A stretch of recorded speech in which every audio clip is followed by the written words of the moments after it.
Ser podcast.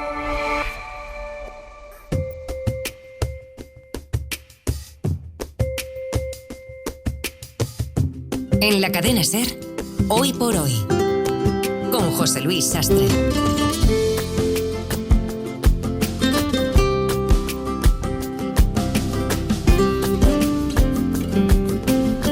Las 18 minutos de la mañana, las 9:08 en Canarias. Si no han recorrido la geografía española de punta a punta, si no han cambiado de latitud ni de franja horaria, no se preocupen porque ya saben que en este ratito les vamos a llevar al norte como cada martes a esta hora. También en esta temporada que empieza saludamos a nuestro comando para retomar el rumbo. Hola Nacho Carretero, buenos días. Buenos días desde A Coruña, Sastre, ¿qué tal? Muy bien, ¿y tú? Pues muy bien, de vuelta al curso, contento, muy contento de escucharte y de estar aquí. Lo mismo digo. Y vamos a saludar también a Aitana Castaño. Aitana, buenos días. Hola, ¿qué tal, chicos? ¿Cómo Buenos estás? días. Bueno, yo aquí estoy, estoy más o menos, tengo que decir. ¿Estás recuperándote? Sí. De un episodio médico, pero todo en orden ya, ¿no? Todo en orden, sí, Bueno, todo pues en orden. entonces... Tengo que decir, déjame decir una cosina, Sí. Sastre, 20 segundos. A ver. Una, agradecimiento a la sanidad pública, por supuesto, y dos, a las mujeres que estén escuchando hoy por hoy, tengo que decir que vayan a revisiones ginecológicas, porque es muy importante que estas cosas se pillen a tiempo y tal, así que eso digo. Pues y dicho. gracias a la sanidad pública española, que es, vamos, nuestro tesoro. Dicho Uno queda de y ellos. nos sumamos, desde luego, Eso a ese doble llamamiento, tanto a la reivindicación de la sanidad pública como también a la importancia de atender a las recomendaciones y a las visitas que son rutinarias, que muchas veces, pues eso, a lo mejor vamos aplazando por otras cosas que no Claro. son tan importantes y luego, mira, resulta que la prioridad vamos a acabar siendo nosotros mismos y hay que cuidarse un poquito más. Bueno, oye, dejadme empezar por preguntaros cómo ha ido vuestro verano, que en tu caso, Nacho, pues por desgracia...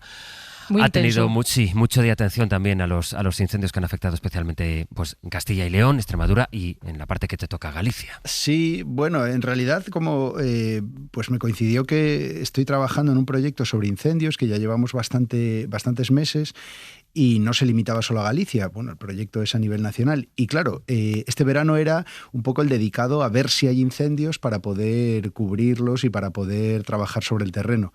Y mirad vosotros si Ya. hubo incendios o no. Es la mayor emergencia que se recuerda en España, el número de hectáreas. Bueno, en fin, que tampoco os voy a contar nada que no sepáis, porque además ahí yo iba escuchando a nuestro querido Sastre al pie Total. del cañón, cubriendo Sí. los incendios.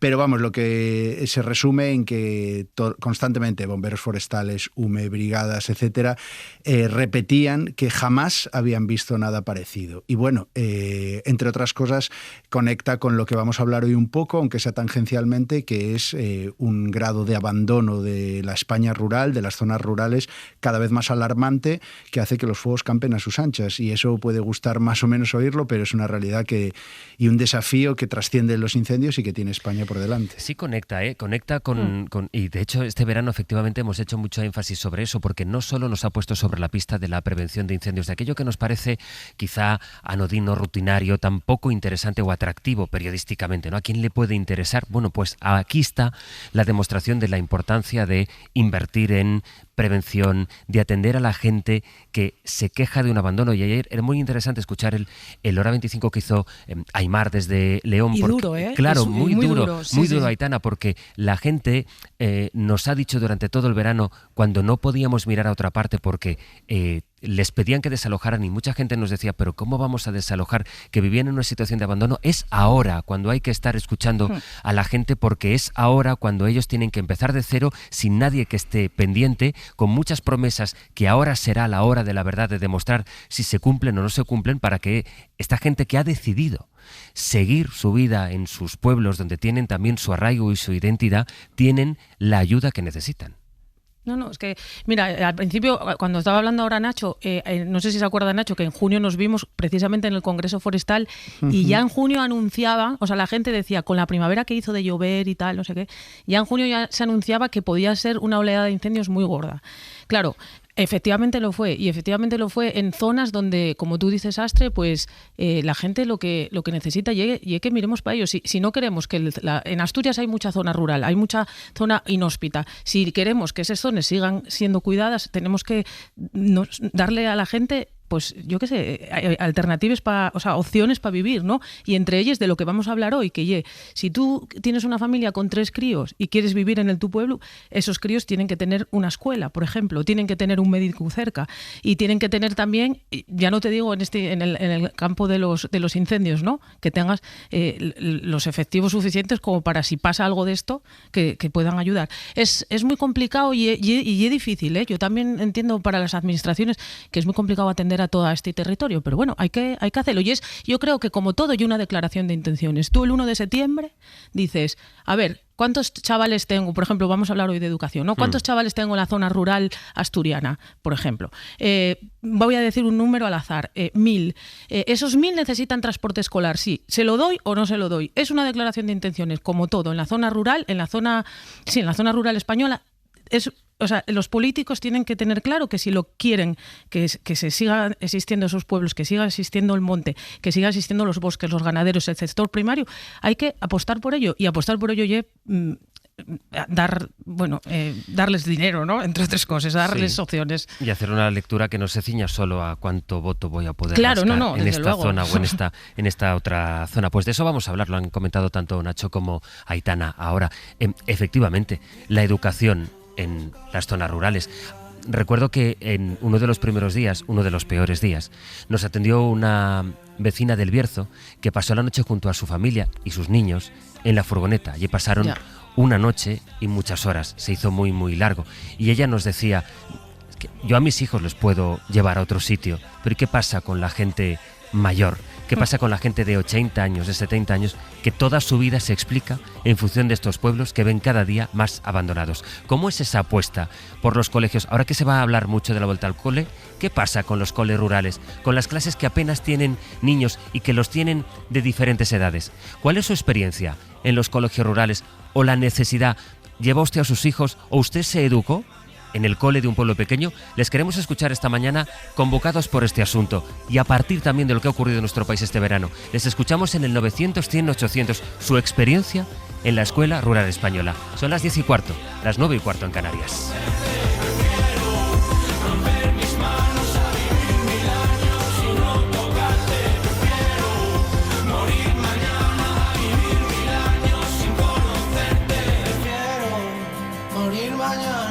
Vivir 1000 años sin conocerte.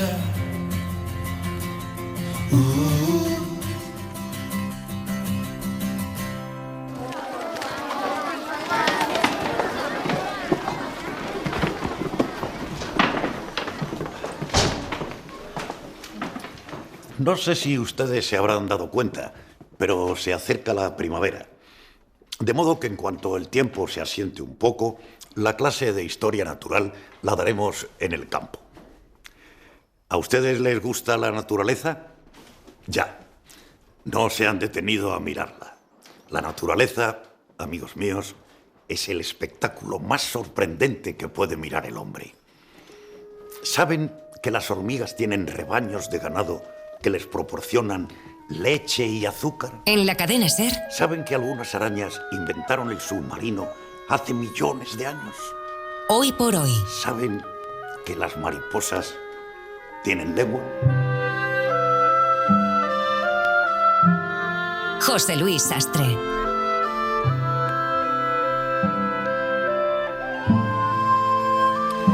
Cuando pensamos en un colegio rural, nos viene a la mente alguna película, pues quizá pensemos en otros tiempos, pero actualmente son solo unas pocas las escuelas que pueden hacer esto, salir a dar clase en el campo. En nuestro país hay unos 800 colegios rurales agrupados, la gran mayoría se sitúan en zonas donde la despoblación es constante y es necesario concentrar los recursos educativos para los pocos niños que hay en los pueblos. Antes lo contaba Aitana, que no sé, Aitana, Nacho, si tenéis alguna experiencia muy vinculada a un colegio rural. Yo me acordaba ahora cuando estaba escuchando esto que cuando era pequeña yo no fui a un colegio rural, yo fui a un colegio, urbano, ¿no? Diremos. Pero iba a un pueblo, a casa de mi abuela, y allí había una escuela rural. Y yo me acuerdo que mi hermana y yo, cuando llegaba al final estos días, que nos teníamos que volver, siempre decíamos, ¿pero por qué nos tenemos que volver? Y decía mi madre, porque tenéis que ir al colegio. Y yo, pero aquí hay escuela, pues nos quedamos aquí, con mi abuela y en la escuela esta. Entonces siempre nos llamaba mucho la atención porque los amigos que teníamos que eran del pueblo se quedaban en aquella escuela escuela que estaba en medio del pueblo y que el patio era el pueblo. ¿Sabes? Ellos salían a la calle, lo que decían ahora mismo aquí en la peli. Entonces, esa es mi relación. O sea, soñaba con quedarme en la escuela rural. ¿Y tú, Nacho? Mi colegio era de barrio, mi colegio era más urbano imposible. Ya. Yo lo máximo que hacía era una excursión a la Casa de las Ciencias o a recoger castañas una vez al año en otoño. Esa era mi conexión rural con el colegio. Vamos a saber cómo se organiza un cole rural, cómo arranca el curso, con la ayuda de Raúl Martínez. Raúl es profesor del grado de Educación en la Universidad de Salamanca, es director del Colegio Virgen de la Cuesta, en Miranda del Castañar. Esto está en la Sierra de Francia, en Salamanca. Hola Raúl, buenos días. Buenos días. Eres director, pero creo que lo único que te falta es ser alumno en el colegio porque tienes todos los roles. Bueno, eso es habitual en la escuela rural. Al final los maestros somos maestros de todo y de todos, y en los equipos directivos pasa lo mismo. En sitios tan pequeños suelen ser equipos directivos unipersonales, y al final el director también hace funciones de jefe de estudios, de secretaría y lo que vaya surgiendo, claro. Oye, descríbeme cómo es Miranda del Castañar y sobre todo el Colegio Virgen de la Cuesta. Pues Miranda del Castañar es un pueblo precioso que, como bien has dicho, está ubicado en la Sierra de Francia, en el Parque Natural de las Batuecas. Es un pueblo de aproximadamente 400 habitantes, no llega, y pasear por sus calles es como un viaje en el tiempo. Es viajar al pasado medieval, pero envuelto en paisajes increíbles. Y el cole, pues es un colegio grande en cuanto a instalaciones, con el número de alumnos que había antes, y pequeñito por el número de alumnos, que ahora tenemos 18 niños que vienen de 6 pueblos diferentes. O sea, son 18 niños en el cole de 6 pueblos distintos. Sí. ¿De qué edades? Son niños de entre 3 años y 12 años. Entre 3 y 12.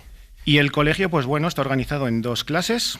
En una de ellas, pues mi compañera Almudena tiene el reto de trabajar con niños de 4, 5, 7 y 8 años. Y en el otro grupo, pues tenemos niños de 5º y 6º de primaria de 11 y 12 años. ¿Y cómo es eso? ¿Cómo es esa convivencia? Y sobre todo educativamente, porque, claro, nosotros estamos acostumbrados a, pues eso, agrupamos a los niños, además en varios grupos de primero A, primero B, segundo A, segundo B. Pero y de la misma edad, pero ahí los profesores, claro, tú tienes que desdoblar, no le puedes y hablar 20 en cada y tratar clase. igual Claro, a un niño de 4 años que uno de 8. Son 2 clases, pues de 9 y 9 niños, entiendo, ¿no, Raúl? En este caso 12 Sí. el grupo de los pequeños y 6 el grupo de los mayores. Claro, o sea, distinguís no tanto por cantidad, sino por precisamente las edades. Pero pedagógicamente, ¿cuál es el reto y especialmente el resultado? ¿No vaya a ser mejor esa mezcla? Ya. Bueno, pedagógicamente tiene sus ventajas, sobre todo pues es algo que en educación intentamos luchar mucho por la bajada de los ratios. Entonces trabajar con pocos niños, aunque en ocasiones sean de diferentes edades, es una ventaja, porque pues tienes la sensación de llegar más, de conocerles más, de poder dedicarles más tiempo a cada uno.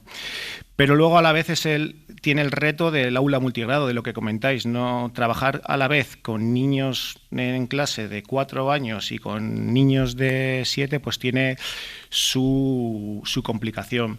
Además, en la formación inicial aún no preparamos específicamente para atender este tipo de centros. De alguna manera se va aprendiendo a base de experiencia. Entonces el reto está ahí a veces, en el cómo conseguir que unos trabajen mientras a otros les explicas, o que los mayores explican a los pequeños.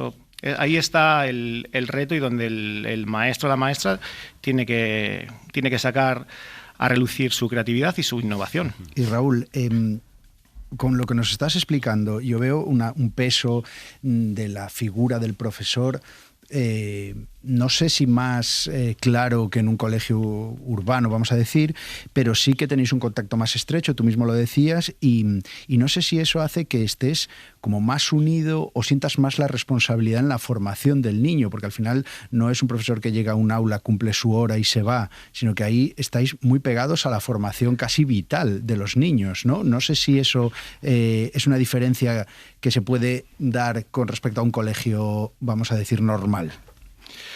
Sí, yo ahí estoy de acuerdo contigo, en el sentido de que en este tipo de centros el compromiso, cuando llegas a un sitio de estas características, pues tienes que saber que tu impacto en la comunidad, en el pueblo, pues es mayor, porque al fin y al cabo, si queremos contribuir a la mejora de la situación socioeconómica de estos lugares, vamos a decir, más desfavorecidos en algunos aspectos, no en otros, evidentemente, pues tenemos que contribuir a que los servicios públicos sean de calidad. Y en este caso, la educación, pues tenemos el compromiso de que la educación sea de calidad. Y luego también intentar desarrollar estrategias que conecten la escuela con el pueblo, que con lo que comentabas antes a veces es más sencillo.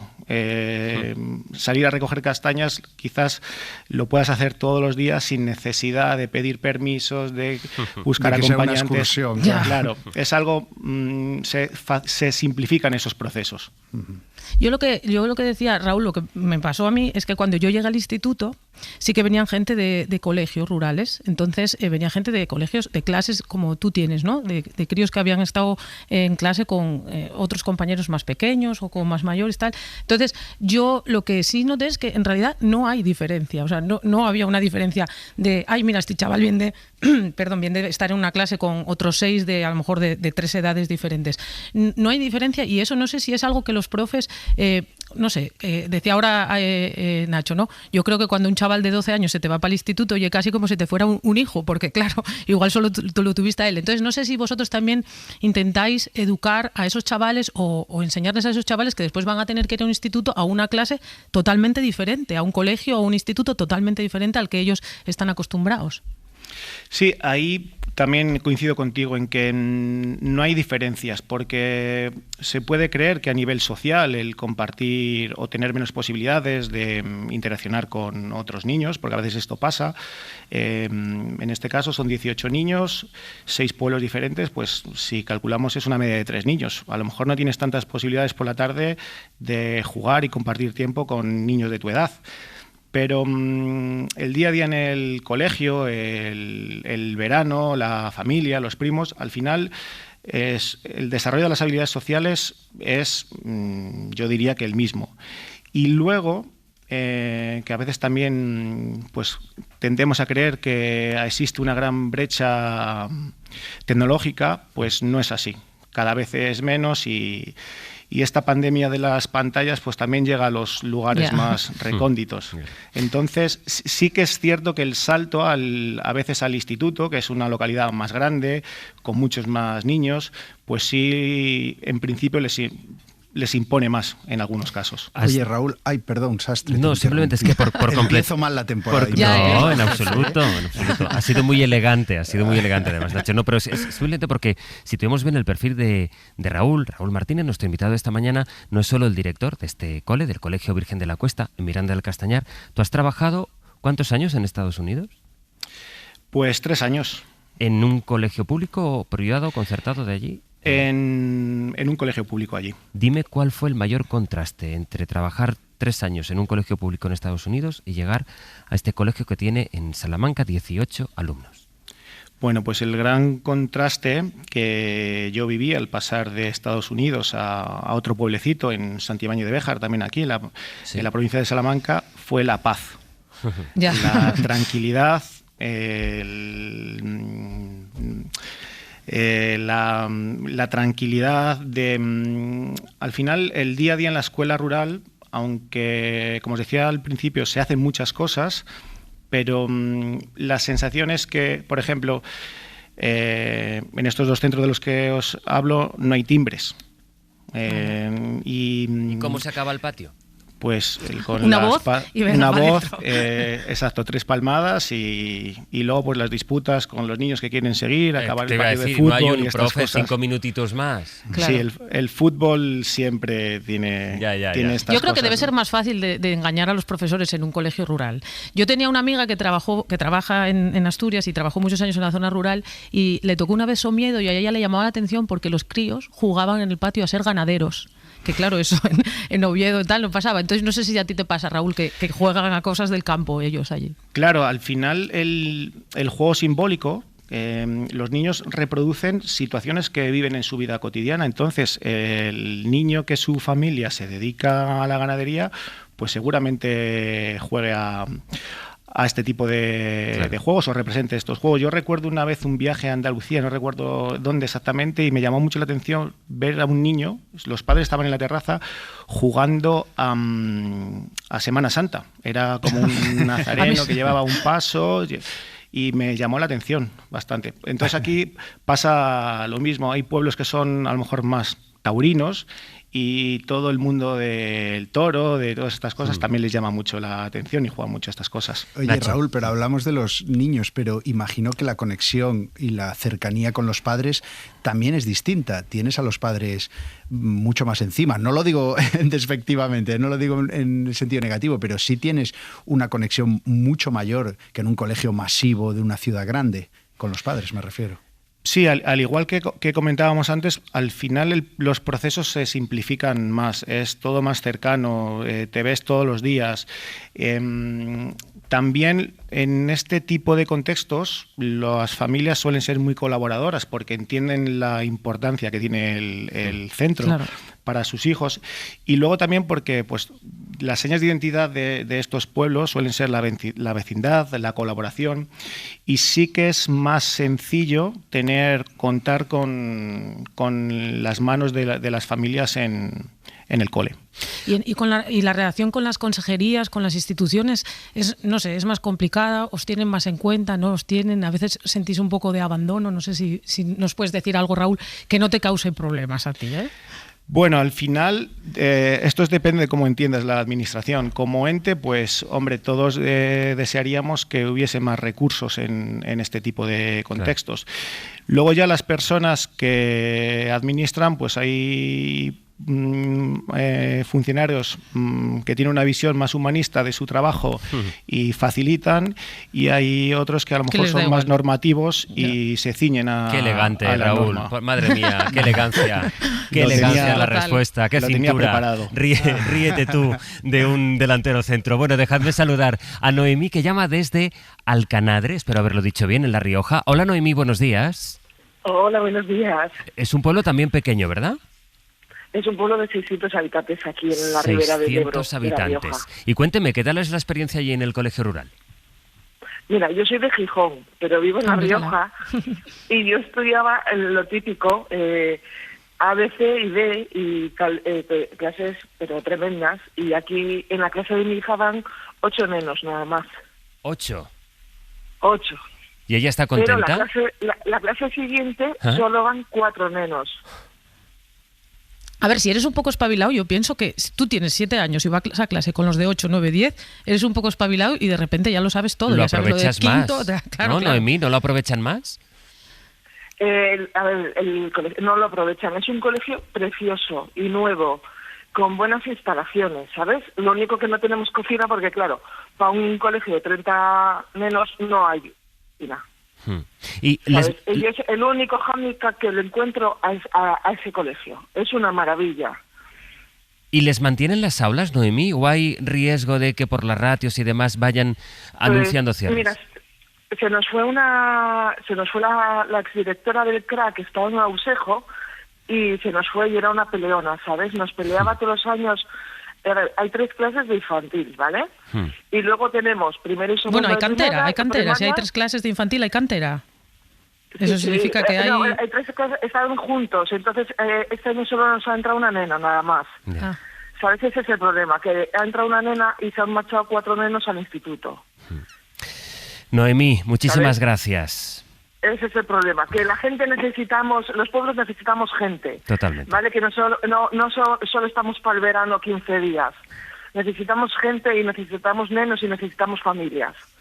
Por eso decíamos que ya que este verano, y por desgracia, nos hemos puesto, la actualidad nos ha llevado sobre la pista de la realidad de muchísimos pueblos que están en el interior de España, conviene que ahora que se han apagado los incendios, seguir hablando de esa realidad. Por ejemplo, esta necesidad ahora que está a punto de empezar el cole. Gracias, Noemí. Saludo desde El Bierzo, en este caso a Rocío. Buenos días. Hola, buenos días. Rocío, cuénteme. Bueno, yo llamo desde El Bierzo, pero en realidad soy asturiana. Bueno, soy de...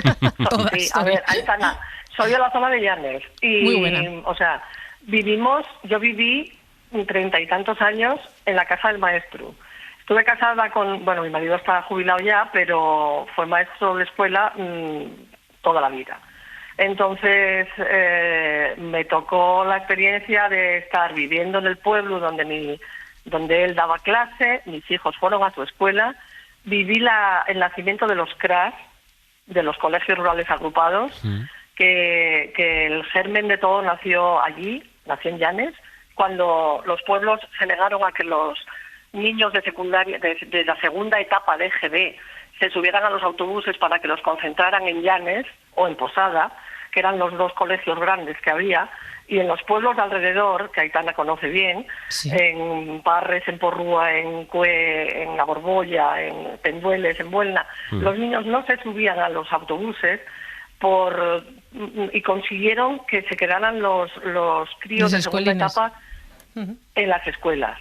Y de ahí empezaron los maestros, un grupo de maestros jóvenes que llegaron en esa época a esa zona, sí. Empezaron a darse cuenta de que uno tenía la especialidad de inglés, otro tenía la de educación física, aunque eran todos generalistas, que se llamaba entonces. Sí. Y entonces podían dar clase de educación física en varios pueblos, o de inglés en varios pueblos. Y así surgieron, o sea, ahí pelearon hasta poder conseguir que las escuelas de los pueblos no fueran unas escuelas aisladas, claro, si es que... sino que fueran el aula de un colegio. Es eso también, Rocío, el germen de una reivindicación, y que estamos hablando al final de un derecho que es no solo el de la educación, sino también el de poder quedarte a vivir, si es posible, y en el reparto de recursos en tu pueblo. Rocío, muchísimas gracias. Muy bien. Gracias a vosotros. Por su llamada esta mañana. Raúl Martínez, director del Colegio Virgen de la Cuesta, en Miranda del Castañar. Ha sido un auténtico placer que nos hayas descrito. Pues buen eso, curso. como está, exacto. Y va a desearte eso, que tengas un buen curso y que seáis, en fin, que compartáis este curso que viene con, espero, las mejores noticias. Un abrazo, Raúl. Muchísimas gracias a vosotros. Un abrazo, Raúl. Un abrazo. Sí. Bueno, pues Nacho y Aitana, ya hemos hecho el primero de esta temporada. Oye, algún día descansarás tú, ¿no? Algún día. Algún día. Eso es, algún día. Yo también, el campo. Adiós, chicos, hasta la semana que viene. Cuídense, chao, chao.